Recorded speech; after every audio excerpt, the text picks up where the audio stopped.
What's good, everybody? You see us. We're on your screen, Gen X.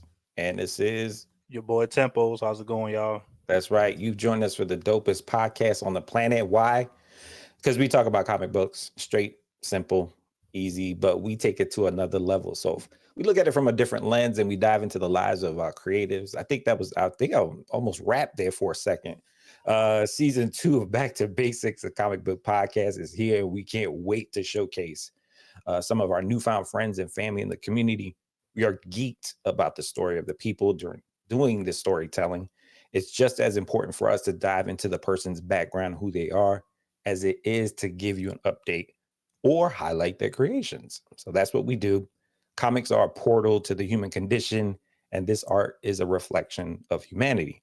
So, back to basics, passion for comics is unparalleled. We are committed to bring you great talent. My name, as I said, is Gen X, and I'm proud to be one of the co hosts of the Back to Basics podcast. I'm a Gen Xer through and through from Brooklyn, New York, also known as Crooklyn. Many names. It's all good. And as a New Yorican, I remember getting my bike and traveling miles to go to the local comic book shop. And my love for comics spans decades. But my recollection of this medium brings me back to my childhood. I love this community, and we've had the pleasure of guiding the ship for 2 seasons. And now I will pass it off to my brother from another mother. What's going on, guys? It's your boy Tempos, bringing you a mix of comics and culture directly to you. You know how it goes. We're doing this the Brooklyn way today, you heard? So let's get it going and let's flex. Let's go. Let's go. So we started this podcast to ensure that the sanctity and the nostalgia we have for these heroes, villains, and everything else in between is seen through these different lenses. You can count on us to tackle themes and also make sure we're always bringing you back to basics. So if you like what you're hearing, we need you to do something huge for us. Come through for us. Please tell your mama, grandmama, everybody who is influential in your life, who would love to know more about comic books. Let everybody know about our show. Make sure you subscribe to the channel, like, share, and most importantly, follow us on Instagram, because each of us are personalities in our own right, and we communicate through Instagram primarily, and we post our next shows through IG. And you can count on us always being great and trying to bring some great content. So remember to follow us on IG at back to basics underscore comic podcast. All right. So today I'm excited. Y'all, Tempos, you excited? Definitely. We got a treat for y'all. Man, I got the heebie-jeebies. I'm scared right now because It, I want to mess up. it's the Brooklyn way today. We're doing this the Brooklyn That's way. right. That's right. So today we have a great show for you today. Our special guest is an amazing creative and a legend in the business, y'all. A legend. So give him mad props and salutes. So today's guest is none other than Keith Williams, who's a comic book inker. He enrolled in the School of Visual Arts in New York City, which we all three of us are from. We just found out we're all from Brooklyn as well. And he enrolled in the school from 1976 to 1980. And Keith received a Bachelor of Fine Art in Media Arts and studied under Will Eisner, which many of y'all probably know who he is. He's the creator of the Spirit comic strip. And with the help of Marvel comic book artist and mentor Don Perlin, Keith started working for Marvel Comics in 1982 as a background inker. He worked for inkers including Joe Sinnott and Mike Esposito. And at Marvel, he became the first John Romita Raider, which I can't wait to learn more about that, and art correction group. So Keith later became an assistant editor under Jim Owsley, Christopher Priest on the Spider-Man group of books, and the two became the first all-black editorial team in Marvel's history. That is legendary status right there. He later became John Byrne's background artist on Alpha Flight, The Hulk, Superman, and Action Comics. And Keith began inking regularly on Web of Spider-Man, which lasted for 4 years. And in between that time and after, he worked on so many books at Marvel. I'm not going to even read his catalog because it is huge.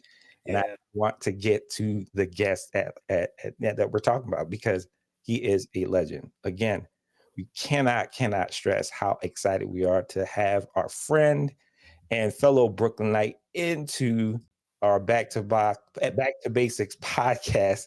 See what you're doing, Keith. You got us all riled up and ready to go. Welcome to the Hi, show. hi, thank you guys. Thanks for inviting me. Everybody give him a Hi round of guys. Hi applause. everybody. Yes, yes. Wow. Keith, you didn't know you had a full house today, did you? I can't believe it. It's amazing. All this for me? Jeez.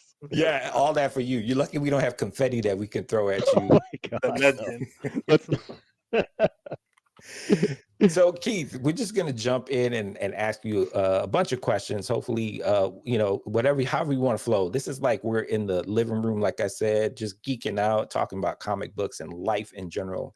But as I said, our podcast is a little bit different. We like to dive deep into who you are.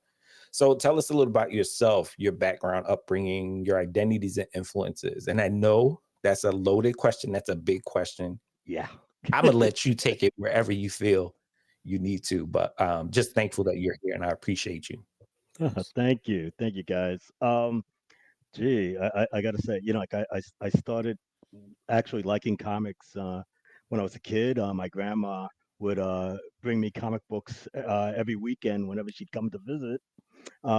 First comic book was I believe was a Batman comic.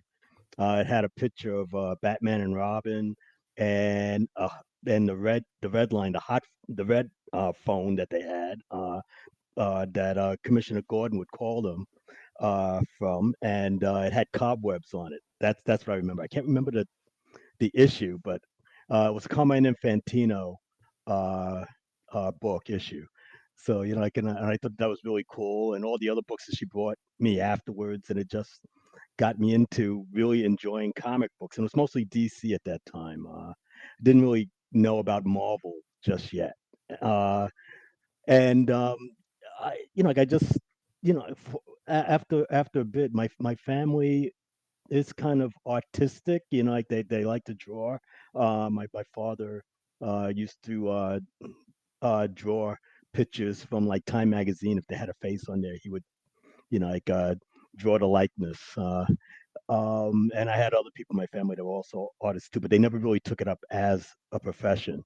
I just really enjoyed drawing, and I had a friend of mine. We lived in the projects. I lived in Glenwood houses in Brooklyn, and we would hang out in the hallway of our apartment building on the second floor, and we would be in the hallway drawing and playing with Legos and stuff like that, but mostly drawing comic books. Our kind of weird characters, retro fireman, Catman, like everybody had a Catman. But we did that for a while, and I don't know, it just really stuck with me, and I would continue reading comic books, saved them before I even knew that they were anything that was worth anything. I just saved them because I liked reading them, and I liked reading them over and over again. So it just kind of grew.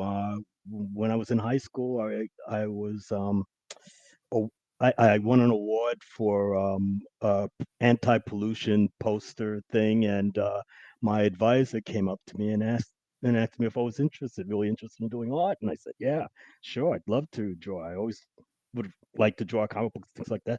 She put me into major art courses at South Shore High School, and took those, and that led to me becoming the editor of the yearbook, art editor of the yearbook. So I did the cover of our South Shore yearbook in '76, and also school shows. I was doing backdrops and special effects things for school shows and stuff. So and that was really cool too. That was another direction I could have possibly have gone into, but like comic books was much more powerful for me. So after high school, school visual arts in New York, and that was with Will Eisner, and it was really great having him as a teacher. He was really good to us, and really learned a lot from him. Uh, and it did take a little. It took a little bit of time. I graduated in '80, uh, and took a few years, and I was still working for the school that I went to, at the high school that I went to, and actually became a paraprofessional for that school. So I got to that point, and I was like figuring this might be the direction I'm going to be going into. I might be becoming an art teacher. This might be what's going to happen. But but another strange thing happened. I ran into Howard Perlin, who was actually the son of Don Perlin, and I was like helping him out on backdrops and art and stuff like that. And he asked me if I was interested in meeting his father, Don Perlin, who's done things like Werewolf by Night, Ghost Rider, like lots of different books, and he was also art director at Marvel for a certain amount of time. I said, yeah, sure. Right. Yeah, I what I brought to him to see was they had a Marvel tryout book a while back that had John Romita Jr. pencils in it in blue line. So there were the actual size 11 by 17, and I went in there and I inked the pages. Now I went to Marvel before this. I've shown my stuff, but it was actually my pencil stuff, which was horrible. I said to myself, oh, I'm not really ready for that yet. Let me see what I can do with inking, and found out that I had a feeling for it. So when I showed Don the pages, he, he was, kind of impressed. I was able to go over to his house a few times, and the thing was that where his house was, it was only 2 blocks away from where I live, which was an amazing thing in itself. So I was able to go over and visit him every once in a while. So I get at the same time I was doing that, I was still working at South Shore as a paraprofessional. I get a phone call from him asking me if I was interested in doing background inking work for one of the inkers at Marvel Comics. Like that could be a good start for me. And I said, yeah, of course. So I I started I started getting work. I started working with Mike Esposito, and Jim Mooney was the penciler. Mike Esposito was the inker, and it was on Marvel Team Up. So I got to do background inks on Spider-Man teaming up with whoever the character was that in that issue. Uh, Finally, Ron Friends took over for Jim Mooney, and I started working on background inks, pencils of his stuff. Now the background inking is when you ink everything but the figure work. So you're inking buildings, cars, whatever. Like other than the figure work, sticks with Mike Esposito. He does all that. So I was doing that for a while. I was offered after that a job working with Joe Sinnott, who was doing the Avengers at the time. So I was able, and Al Milgrom was the pencil on that. So I was working with Joe for about a good year or so, which was absolutely amazing. It was great learning from all these inkers, like how the stuff actually looks on the page and the textures, like the different styles, and from there I just was working for a lot of different inkers, all the way up to the point that I was working with John Byrne on Alpha Flight and the Hulk and stuff like that, and he. I got to tell you that the two major ones I got to say was Joe Sinnott and John Byrne. Joe because he was such a great guy, and I love looking at his stuff, and I was trying to make my backgrounds mesh with his foreground inking. But also, whenever the pages would come to me and they would come Federal Express, he would have the check there already on on the pages. So like I already had the money, man. You can't say no. So that was the great thing about Joe. And with John, he was the first one that actually put my name onto the issue. He introduced me in Alpha Flight as a background inker, and he also put my name on the front with him. Oh Wow. wow. Why? like I mean, I've with all the other guys that I've ever worked with, I've never gotten my name. I guess as like up there at the title. John Byrne with background inks by Keith Williams. You know, like it was like wow, you know, That's awesome. it was so That's cool. nice. So you know, like it was great. But and then after a while, I did finally get my first inking assignment. I did some Marvel Age stuff for Jim Sullacrup, and then after that, I got Sectors. That was my first inking, real full inking assignment.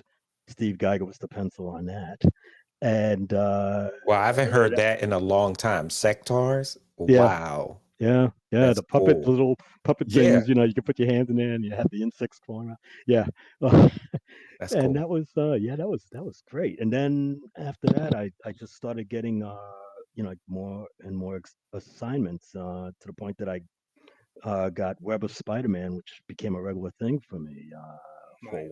while I was working on other stuff too. But that was a pretty major thing for me to be working on. Oh, and in between all that, I was also uh, um, a Romita Raider, which is what you wanted to ask me about, right? Yeah, Romita Raider. What was that group?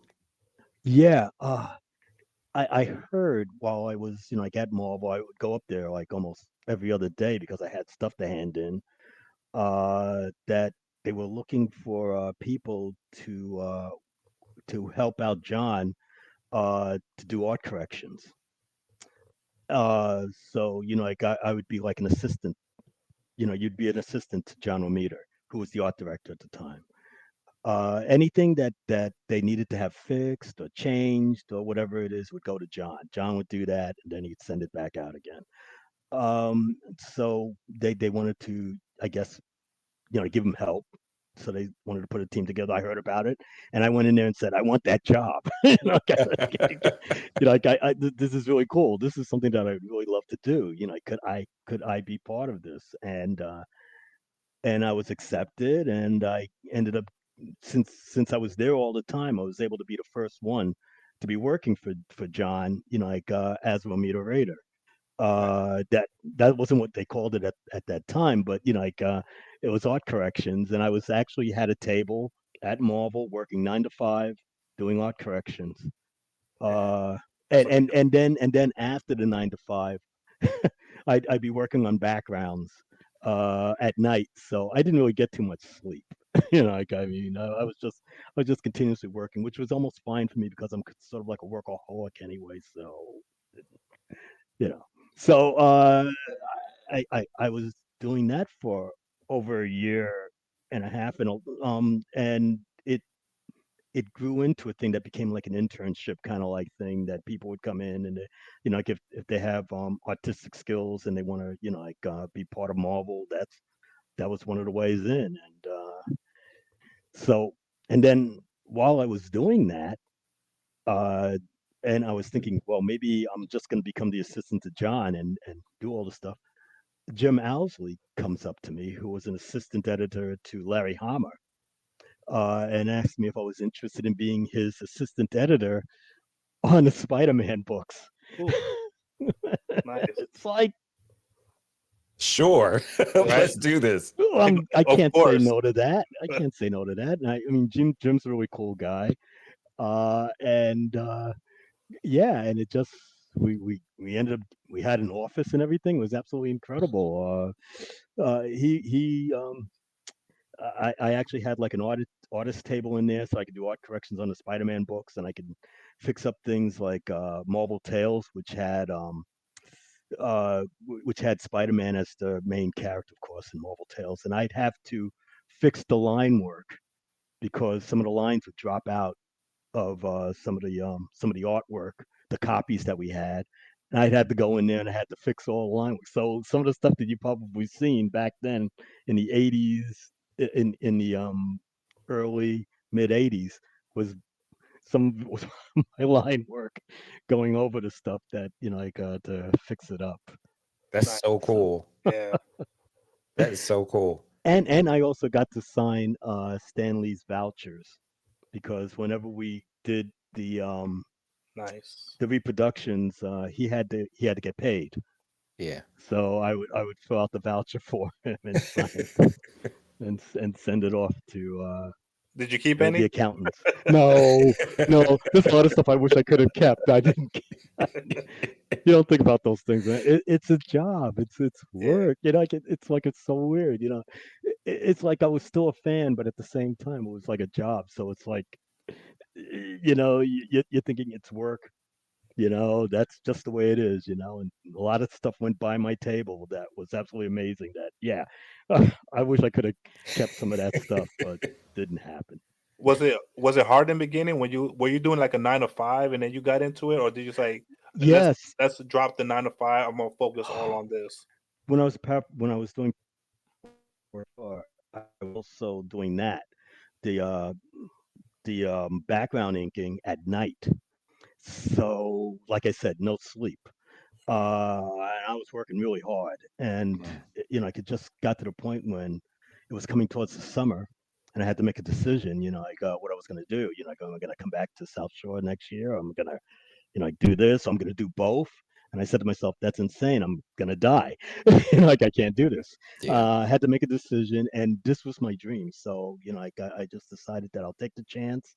Who knows what'll happen? Like, they might, like, just let me go after a while, but I figured I'd take a chance with Marvel and just stick with them. And I had to tell the people at South Shore, but they also knew that this was my dream too. So they understood. But, Of Right. course.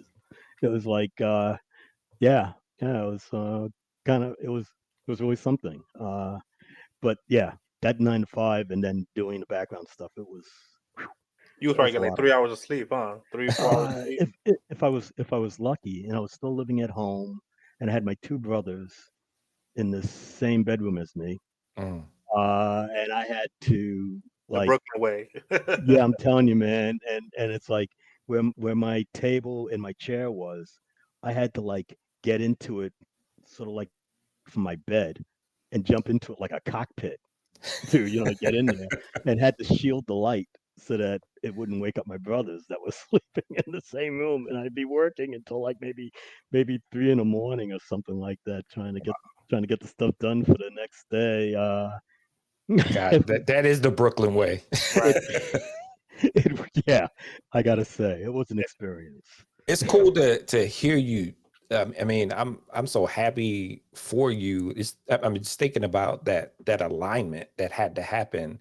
Everything kind of came together and just opened, the floodgates really to kind of, take you where you're supposed to be, where you are now, and yeah, salute to you, legend. That's awesome. Like everything just lined up for you, pretty like little by little, everything just lined up.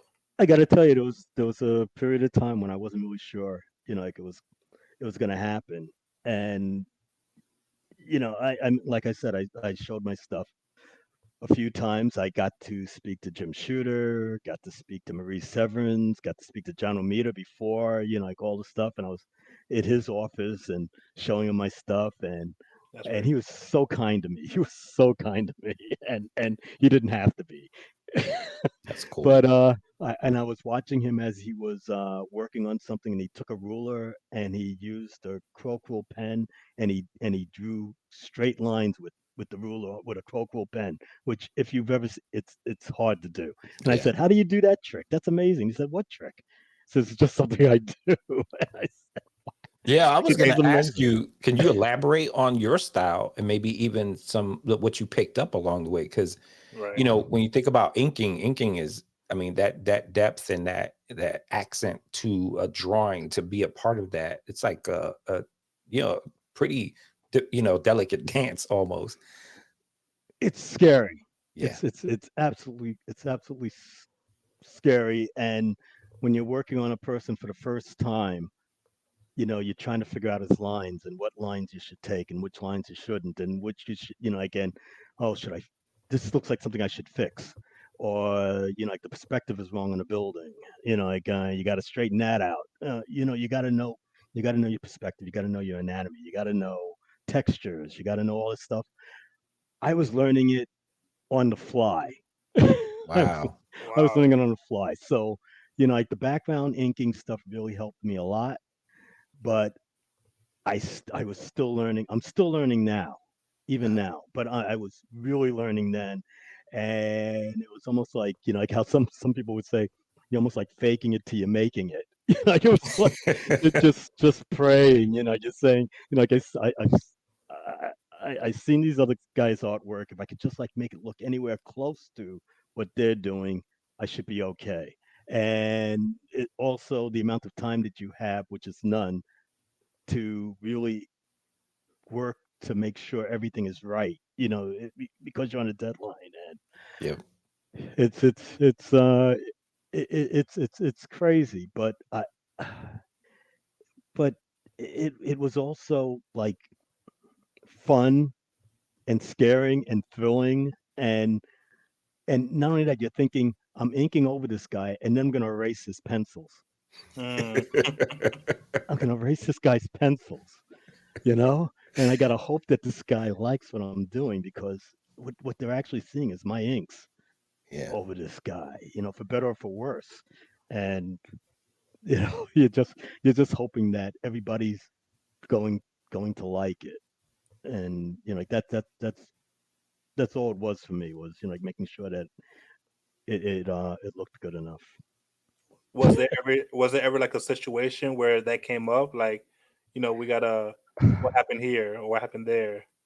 uh there was only there's only maybe like in the beginning, like when I was doing background inking, like one or two times when I might have done something that was like a little weird. Yeah, Mark Grunwald got me one time and said, "Well, why did you put that weird shine on the belt buckle like that?" I said, "Oh, well, this is what this is what I saw on, But he said, "No, no, no, no, you didn't have to do that." Like so it's like little things like that, like that stuck in my mind and made sure I never did it again. So if I get and we also had um artists that were up there that can also help you out, that would talk to you, especially back then. You had like Jack Abel, who was really a great guy, and like I learned a lot from him too. There was a bunch of other artists that were coming up every once in a while, and you get to either like sit and talk with them, or you just watch them doing their work, and it's like you see them do a certain thing, you go, oh, okay, or I mean, like, or I would see one guy using a brush instead of the Crocodile pen that I would use. And then I say, okay, I got to try and do brush. So there I am trying to do the brush, and I'm doing it on artwork that's going to be sent out. Like I'm trying to do it. And That's like nerve I said, wracking. it's thrilling and it's scary at the same time. And you get such a different style when you're doing brush than when you're doing Crocodile pens. You're just learning continuously as you're going along. I bet that rush was like a motivation though. It was. Yeah. It was, man. Like to have that thing back coming up behind you, this just, Right. it's like the deadline is coming, and it's like, yeah, yeah. It really makes you learn quick. I That's mean, awesome. I know Jen got a couple questions. I just have a quick question. I know you worked It's your with. turn. I was Oh, about to say it's your turn, Tempos. I'm gonna take it over. I'm gonna do it the Brooklyn way right now. So let's talk about what everybody likes to talk about off of flight. So you Oh, worked on Talisman. yes, that was the Tell me first one. tell me about that, because I read up on the character. She's what, telepathic. She teleports. She has magic. What was Yeah, your magic. favorite part about doing her? No, well, I just thought that it was incredible. Now, you got to remember, John did the figures. Like so, but I did everything else. Like so, whatever John put in there, and he loved to put lots of stuff into his background, stuff like that. That's what I would do. But I just thought that it was incredible to be able to work with him on a character that was new. Yeah. It was a new, totally new character. So I was like really psyched. It was just like oh gosh, what was the other one that he did? Oh God, for Action Comics, and now she totally flew out of my head. The one with the skull, she screams. Oh, Oh, not Banshee. no, no, no, no, no. I know what you're talking about. She has a white skull. Yes, yes. I can't believe I can't remember her name right now. It's embarrassing. Mm, Uh, but like that was another new character, and it was absolutely incredible to be working with him when he's like creating this stuff. Uh, and then I actually got to ink him on She-Hulk and one issue of West Coast Avengers, which I really enjoyed.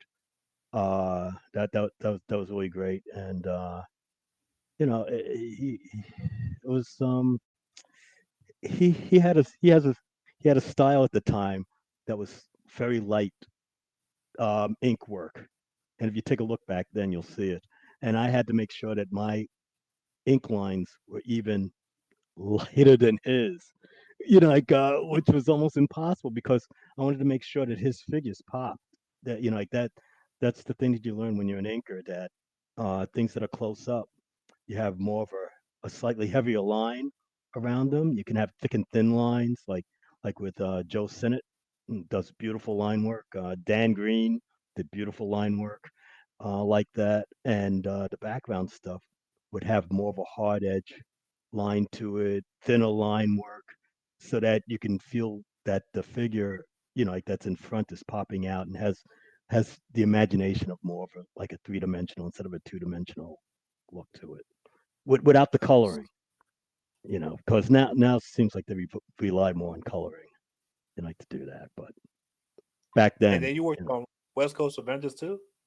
I Um, did I did one issue of John Burns' West Coast Avengers, which was Nice. the one with the original Human Torch in it, I think, and that was great.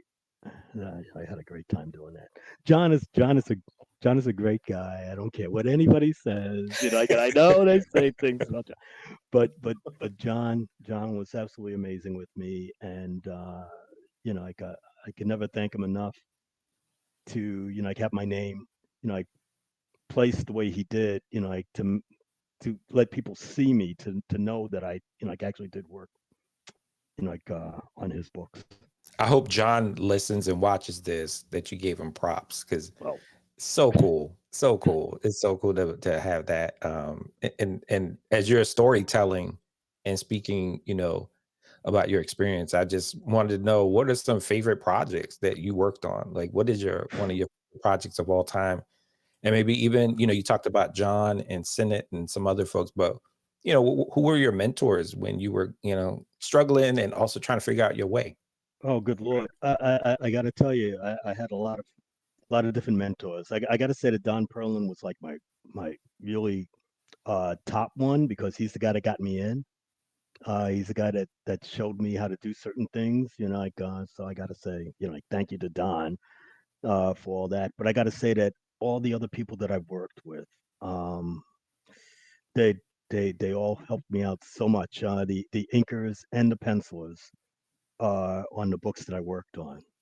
Uh, it enables me to finally get to the point where I am now that I can actually pencil and ink and actually do coloring too. Like which I don't know color theory. I don't do any of that stuff. Like I just put it down there and hope for the best. Like when I do coloring, but like all these people that I've met through all the time that I worked for Marvel or DC or Dark Horse or whatever.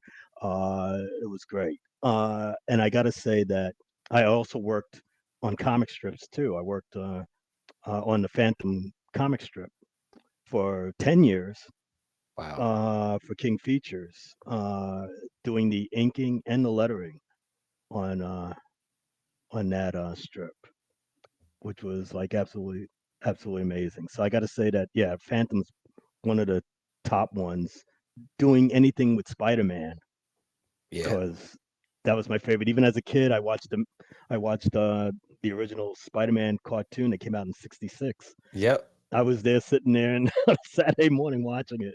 That and the Fantastic Four. But yeah, um, it's like all the books that I worked on gave me something.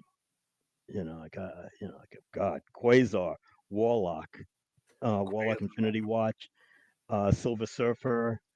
Uh, there's the Quasar ones, yeah, with Greg Capullo. God, there's so many different ones, and even ones that I did a little help on. if I would be able to ink over Eric Lawson, or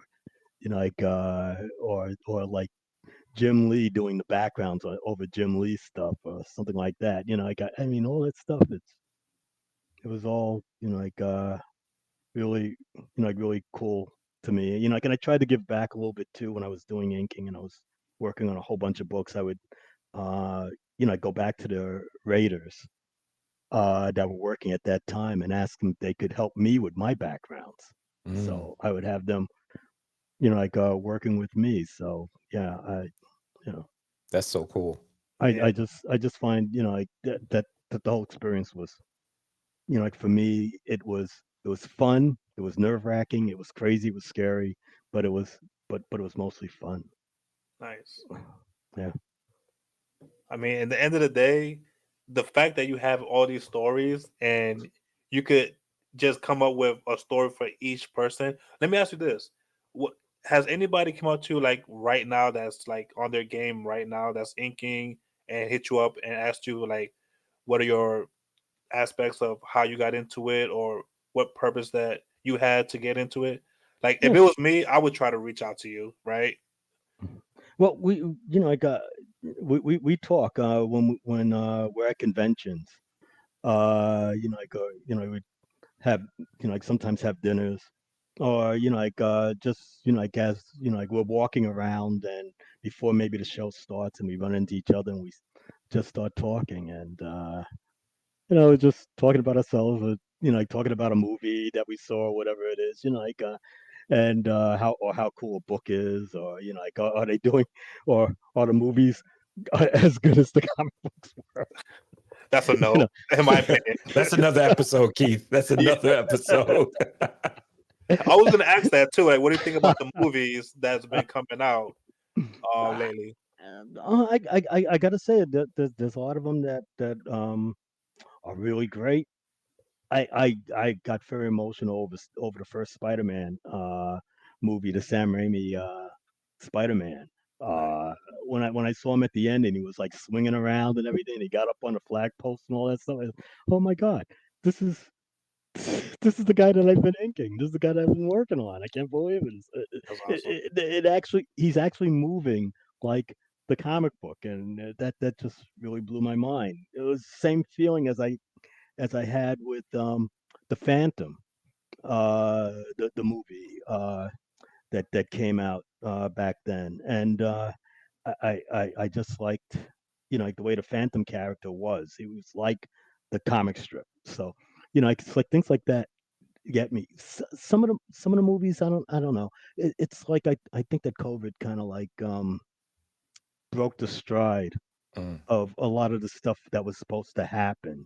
And it's supposed to happen right after one, after the other. And then there was like this pause of 2 to 3 years. And then, like even trying to get people to go back into the movie theater was kind of hard. yep. Yeah. Trying to shoot these shows, was really hard. So, I don't know. I think maybe they might have lost their stride a little bit that they had. I don't think that the superhero movies are dead. I mean, you could say that. I mean, you got detective movies, you got mystery movies, you got horror movies. Eh, None of these things are gonna die. Right. Okay, they may slump off a little bit, but they're not gonna totally disappear. Um, I I'm just looking forward to the next one that comes out. Yeah. Basically. And for me, a kid that used to, like back in the 60s and the 70s, didn't have any of that stuff except for the cartoons, and Right. to see them being able to do the special effects that they're able to do to make the characters work, like Superman, or watching a Batman movie and stuff like that. I mean, I'm just lucky I'm still here to be able to see this stuff. Now, Did Keith, you? I will tell you, if you haven't watched it, X-Men 97. I have. Oh Yes. my God. Yes, that last one with Oh, the Goblin Queen. Holy yes. cow! Oh my Yes. gosh, that was amazing. That was Amazing. amazing, and they used a lot more animation in it than they're saying that they were going to use. I mean, Yeah. it doesn't. It kind of looks like what it did back in '97, but no. No. It was great.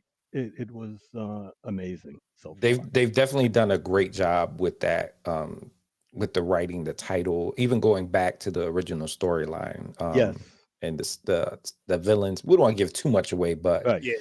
Yeah, I think it's a really well done piece of artwork. And I think, Hmm. when you think about the animation side of things, DC was very prominent early Yeah. on, and they were doing Yes. amazing animation. Incredible stuff. They were able to tap into their, their writers and their past issues. Yes. Marvel, they struggled a little bit with their Yeah, they stuff, and their did. They content really was did. hokey. But Yeah. now I would say I think they're on the right path for sure. And with the works that you've had, the combined forces of you and your colleagues, I think they just need to go back into time and really tap in, just like X-Men '97. I there are a lot of stories. I mean, Thousands and thousands of stories. Yep. there is. I mean, if they're bringing the way they're doing it now, it feels like mutants are going to come into the picture in movies. Yes. I mean, if Yes. that's the case, we need to bring Alpha Flight. There you go. There I you go. mean, I we, agree. who would you like to see Alpha Flight fight? Like if they would had an introduction and like Civil Wars, who would you want them to see get into a big Well, okay. altercation with? First of all, I wouldn't mind seeing the Hulk and Wolverine. And Uh, you could come and fight Alpha Flight. And if they had Sasquatch, Sasquatch, Yes. yeah, Sasquatch, and that. Uh, come on. I mean that would be incredible. I That would would be. love to see that. I really think you're right that they should have Alpha Flight in there. mhm. I think they can really contribute to the movies. Absolutely. I mean, it feels like mutants is the new wave. I mean, we see how Deadpool that trailer did very well. Ryan Oh Reynolds doing yeah. his thing, Oh Drew yeah. Hackman, Oh my and Mhm. then gosh. mutant. They Wow. already introduced all the mutants. So once Yes. that keeps progressing, and then we got the Fantastic Four that's gonna be coming up later on.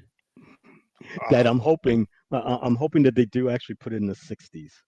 That Yeah. they do it in the 60s. Yes. Have people men in hats read with a pipe. Yes. All that stuff. I just do the really cool stuff then, and then you can throw them into the future. Yep. Like you can put them into the negative zone. They were there for a while. They come back out. That's the It's explanation. 2025 or something like that. Yeah. That's how they come into 2025. They were There just in you the go. negative zone. Yeah, yeah, negative zone, man. You got all this interdimensional stuff that's going to be happening now. I see this as the perfect time for them to bring them into it. Yeah. I can't wait. I don't know. Did you see the Marvels? yeah, Yes. I seen Okay, it. I I'm not wasn't. going to say the ending, but the end, the Yeah. end. I, Okay, I hear what you're saying. okay, all right, okay. I mean, There you I go. kind of want to ruin it. I mean, let's put it this way. I would say that a new group is on the way.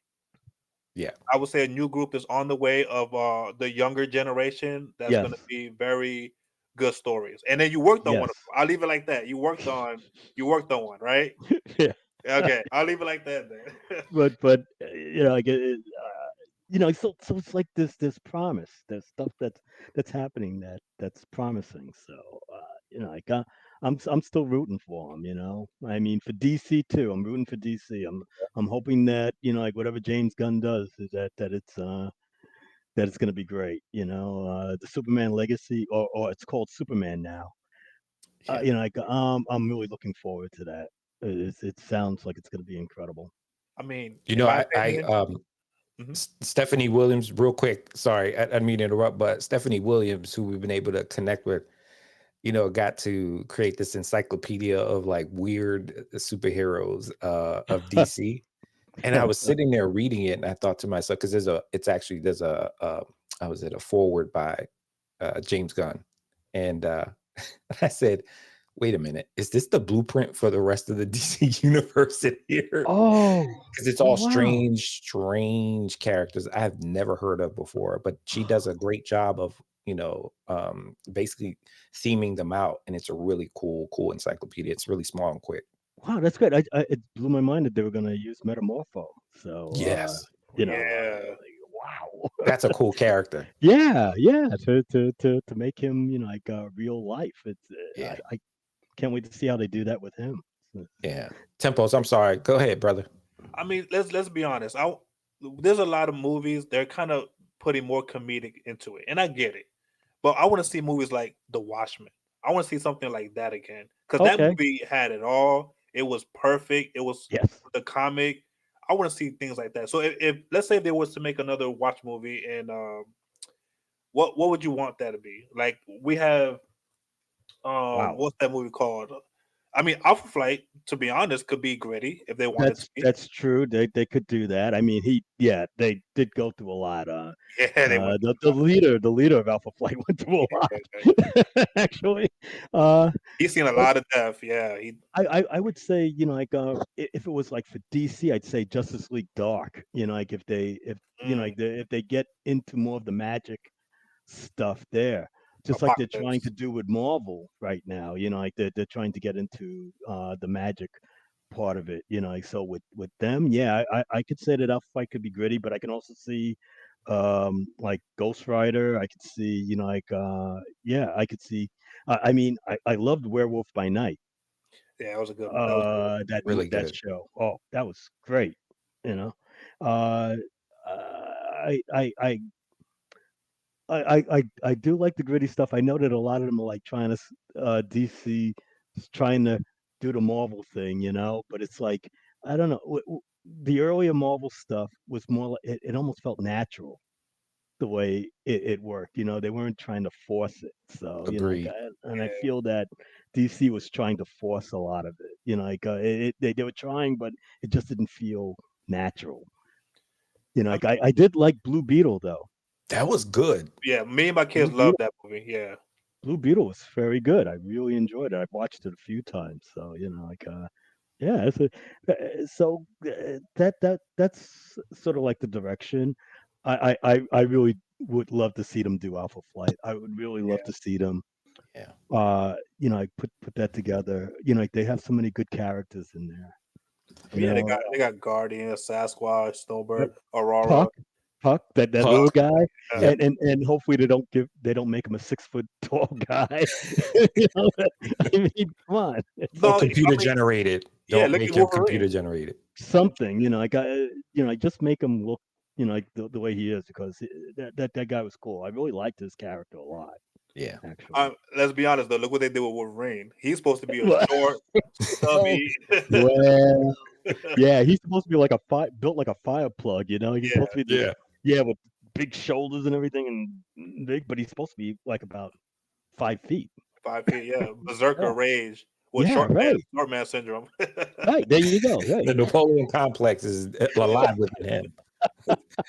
Sometimes I think that's his healing factor. This is what drives him. He's like, no one's gonna get over on me, bub. Right. So you got me thinking about what ifs and all that good stuff. I was thinking about Oh, I wow. wish the Civil War the movie actually had the New Warriors, because I think that would have been that ending in the Registration Act, the Mutant Registration Act, or just in general with Iron Man. I think they missed a big piece. Yeah. Well, it was more international, and Yeah. they had a fictional city that they totally destroyed, Yeah, killed all those people, yeah. And in the buildings, so that Namor was. Wolverine was after him. Yeah. Mm, Yeah, yeah, yeah. Now you see, that was Speedball. That Yep. was Speedball. Speedball that destroyed that town. And where was that, in Philadelphia? Yeah, I think so. Yeah, and just wiped out a whole city. Yeah. you know, and that was the beginning of the Registration Act. Yeah. Yeah, well, they I don't know. I could see them getting into that. They could even do it now, even with all the interdimensional stuff that they're doing. They could have that as part of it. They did do that the scroll thing. They sure did. Uh, like with Nick Fury. Uh, did you like you it? know, it was like a slow boil kind of thing. Yeah. It was like I it made me feel like it was something that was the beginning of something to set up something, but not really. You know, Yeah. I I don't know. In my opinion, it had nothing to do with nothing. Yeah. I'm gonna keep it a buck. It Was it had filler? nothing. Yeah, that might have been. It could have been a filler, but they could have done so much more with it. But it It, just like it started. They had Samuel L. Jackson, and then it just where did it go? Like, Yeah. yeah, the thing is that they weren't able to, I guess, use the other superheroes. That they took over in the comic books. Hmm. right? You had all those superheroes that were actually scrolls. Whoa, wait a I minute. mean, that was the biggest part of the comic. Like Right. they took over their lives, their memories. They put them in the world, and then they didn't get found out till later because they was in space in a ship, Yep. That's right. right? And it's Yep. like man, like you missed out so many opportunities to stay with the book. The book was Yeah. created, you know. Yeah. Oh well. Yeah, Yeah, It that's what I is. said. Like they have thousands of stories, but it's up to them to decide. Like what they want to do, and they're sort of like creating their own alternate universe. It's Yeah. like the ultimate yeah. that they did for Marvel. Which is like had a different kind of direction Yeah. from the regular Marvel comic books. So I guess that's what they're feeling that they're doing. They're using the characters, but they're not. Some of the origins may not be the same. Some of the like stuff that they've been through is not going to be the same. So Yeah. But but Civil War, I think the only great part of that movie was when Captain America asked Spider Man, "Where you from?" And he said Queens. He's like that was so Brooklyn, great from Brooklyn. because that's a New York thing. Like we Well, do that out everybody here. was clapping. Everybody was Yeah, going, yeah. Yeah. it's like he looked at, was like Brooklyn, and they just walked on like, yo, that's so Brooklyn, yo, that's so New York. I love it. Uh, Yeah. uh, yeah, and left Spider-Man hanging on, holding that And thing, left that saying, "Yeah, Yeah. he's from Queens. He can deal with that. He's good. He's good, man." yes. So I know we're running out of time, but I want to make sure we get as much as we can. This has been like amazing. I want to know whatever you can spill, whatever you can divulge. What are you working on now? What have you been working on? Well, actually, I'm working on a comic strip for this group, and it's the comic strip is called a kid in a comic. So they have issues that come out. I'm not exactly sure how frequent, if it's maybe quarterly or something like that, but I'm going to be doing a comic strip for them. That's cool. Uh, going to be handing in the first two. God help me. Uh, in in the next month, I think. So I got to get that done and out of the way. I'm penciling, I'm inking it, I'm lettering it. Wow. So yeah, I'm out of my mind. That might not be happening for the next bunch of them. We'll see what happens. But yeah, so I'm doing that. I'm also doing cover art for a book called Johnny Dollar.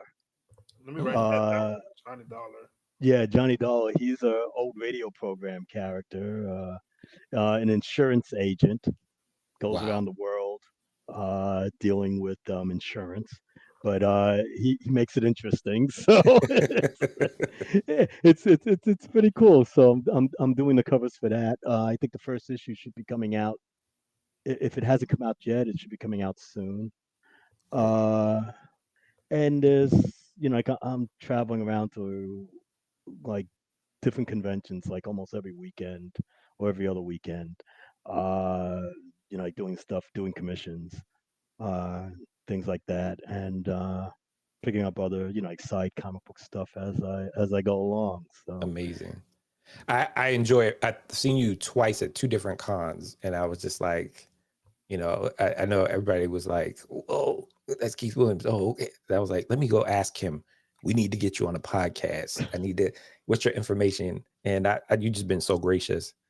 What in this whole, your story, which you probably need to sit down and write a book when you get a chance about your autobiography, or have someone come in so they can come in and record you and kind of put it to words so that you can focus on what you're doing right now. But you just have an amazing story. I would love to see a documentary on you and your life, because I think it is worth telling.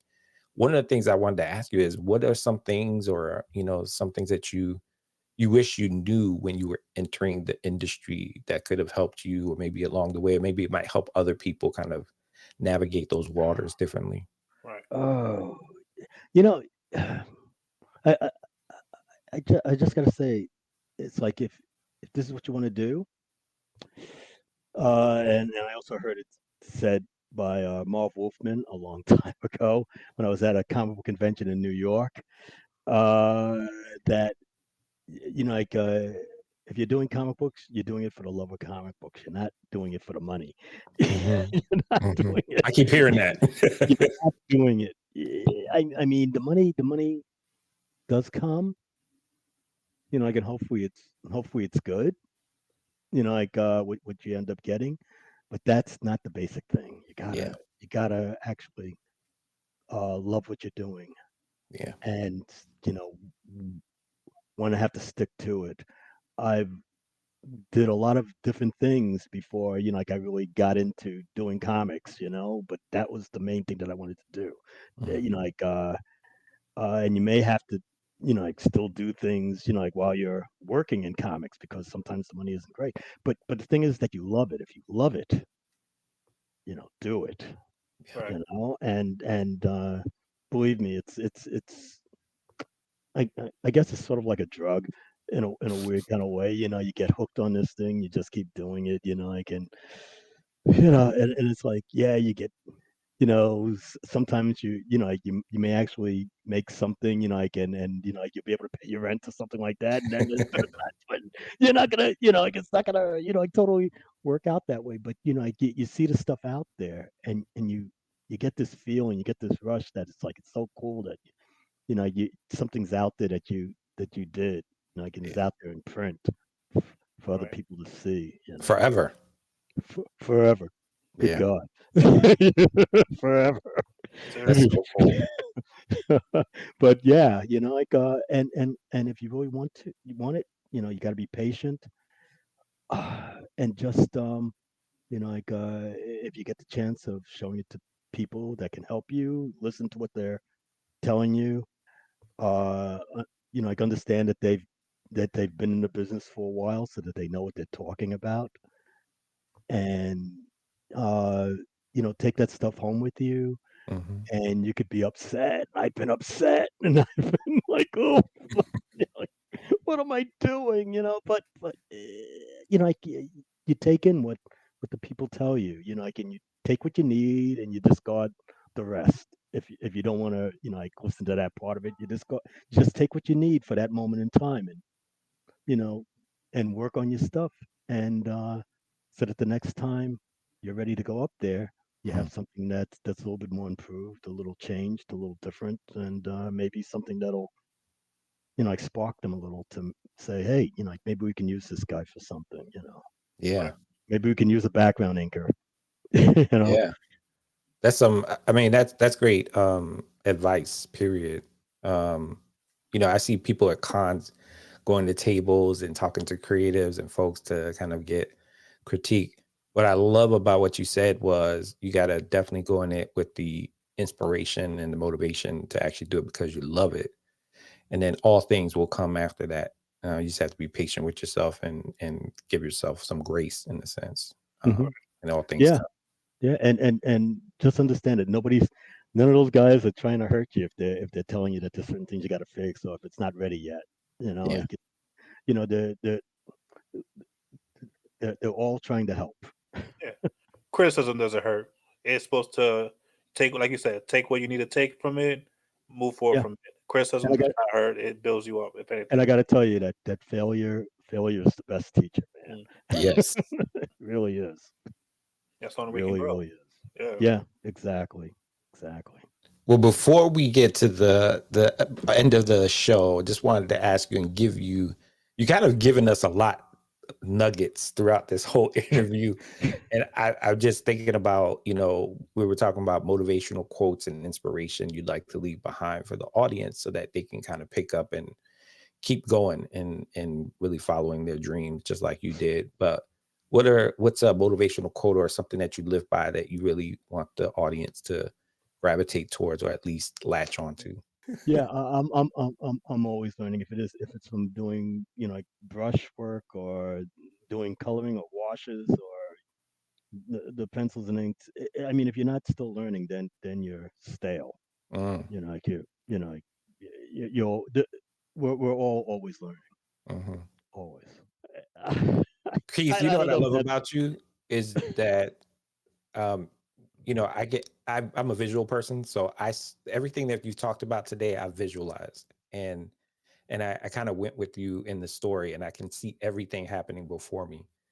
And the thing that the thread of this all tells me that you said in the episode, you are still learning, and that's always learning. huge. That is huge because even someone like at your stature, you've done so much, you still are open to learn more and to do more and to take it to the next level, which is amazing. Right.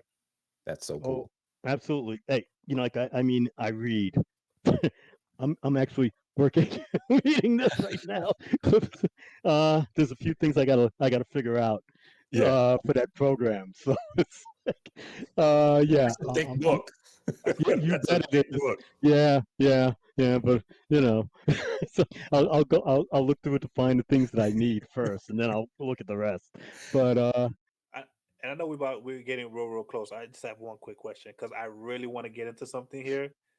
What uh-oh. what would you say if what's the best comic you ever read, Mm, front to back? wow. Wow, Wow. best comic I ever read. Uh, well, we did talk about Watchmen. Mhm. Mm. I really did like that book. That was amazing. Great I book. also I also Miracle Man. Oh, Miracle Man. Miracle Man was really something because that was the first time before Watchmen that showed me what it would be like if there was real superheroes out there, Right. they uh and then sometimes their mental faculties weren't all totally I mean wasn't all there, but they had these amazing powers, and what would they do if they weren't all like pure and nice and like Superman, you got Miracle Man, like, and you had Miracle Man Jr., who did a yep. lot of frightening stuff, but I really got into that book. That was really great. Nice. I'm going to look that one up. I mean, for me, it was Kingdom Come. Mm. Kingdom Come, another good one. Yes, Kingdom Come. The Marvels too. The one without the Alex Ross Alex Marvel Ross. book that he did too. That was pretty good too. Like, yeah, he did both of them actually. So Yeah. yeah, yeah. Tempos is probably tired of me saying this, but my favorite run of all time has to be the Last Hunt with Craven and Spider-Man series. I That was I intense. haven't seen that one. I haven't seen that one. I Okay. gotta. But I've heard about it a lot. So Yeah, those books, what they came out in the 80s, it was a right. six-parter, and it was interesting because it made you think that he killed Spider-Man and then Mm. took his persona and became Spider-Man. So it's kind of interesting. And then he eventually took himself out of the picture. And I don't know how he comes back, but it's really cool. Oh, he Yeah, always comes back. yeah, yeah, yeah. They're never gone for good. Right. Oh, Astro City. That's another Astro one. City, I like that's I a like good one. Astro City. Astro Heard City. music. Yeah. Yeah. the Stuff was I like the stories in there. It was I'm fun. It writing these almost reminded down. me of huh? I'm writing these down. Oh, it almost reminded me of Marvel back in the past. Like Yep. when it first started, had that kind of feel to it. So Nice. yeah. So Mhm. Keith, so people want to get a hold of you or at least, commission or even just talk to you, period. Are there any cons you're going to and what's the best way for people to reach out to you? Oh gosh. Well, you could get me online on Instagram, and that's Keith Williams Comic Book Art. I'm also on Facebook, and that's Keith Williams. I'll be the guy that has the phantom ring that I should have had on my finger, but I don't. But it'll be a fist going out like this with the Yes. with the phantom ring on it. That's so So cool. you can catch me there too. You could DM me if you're interested in doing commissions for that with that, or you could even email me Keith Williams Comic Book Art at gmail.com. Could do that. Or you can, like I said, DM me for Instagram or Facebook. Either one of those, like I could, you know, talk to you and stuff like that. Or just come to the convention and like stop by the table and say hi. Yeah, Like I'm always, like always happy to talk. you're Like very my wife would gracious. say, I talk a lot, so I don't see it, but We just wanted to just say thank you for giving us this space and time to really immortalize you and give you shine, because you are really really an inspiration to the industry overall. And well, I'm yeah, well, I'm I glad. appreciate Thank you. yeah, Like I really, I'm glad we got this. We were able to get this together and yeah. everything. And like I said, thank you very much for inviting me, and I really did enjoy it, and you guys are very cool. So Thank you. thank Cool. you. Appreciate What? it. Tempos, did you hear that? Hey, I heard it. I hey, heard it. we're from We're Brooklyn, from guys. Brooklyn. Come on. It's the Brooklyn way. We can't Yeah, help it. that's It's the right. swag. We have That's swag and yes, style, and yes, yeah, we can't yes. help it. It's just Only what from it is. Brooklyn. Yes. Yeah, yeah. So everybody in the virtual world, I hope you had a great time with us. I know we did.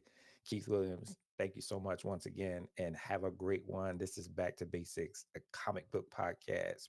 Peace. Thank you, guys.